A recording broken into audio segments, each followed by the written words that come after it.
agora que passamos a palavra, o senhor Gabriel Caiate, deputado estadual jovem.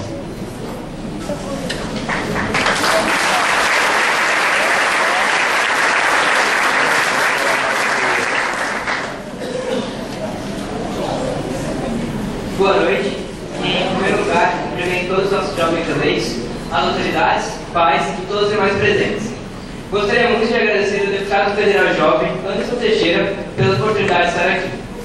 É um prazer imenso estar aqui neste evento.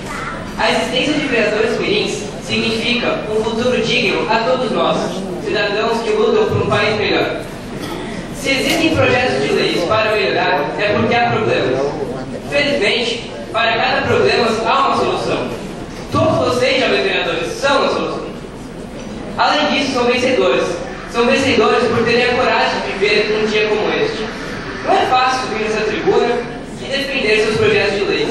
Parabéns por participarem e se interessarem pela política. Nesse dia que estão vivendo, espero que desfrutem de todo o prazer que é sentar nessas poltronas e realizar o trabalho de um vereador. Na escola, se aprende muita coisa, mas através da experiência, com certeza, adquirirão um conhecimento valioso. Através desse projeto, todos sabem agora qual é a função de nossos seis poderes, conhecem o mecanismo de criação de leis, e ao longo desta noite, tomarão nota de como ocorre uma sessão numa Câmara, a votação e todos os trabalhos da mesa diretora. Por isso, a participação em eventos como estes é uma porta aberta para que possamos juntos melhorar o nosso país.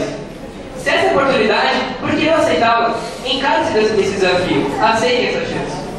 Termino o discurso parafraseando a nova deputada Célia Leão. Política é uma arte quando bem praticada. É a arte de poder ajudar os outros, a arte de fazer o bem. Por isso, jovens vereadores, continuem nesse caminho, mudem, pois vocês têm o poder. Que todos os trabalhos ocorram na mais perfeita ordem. Parabéns a todos mais uma vez. Muito obrigado.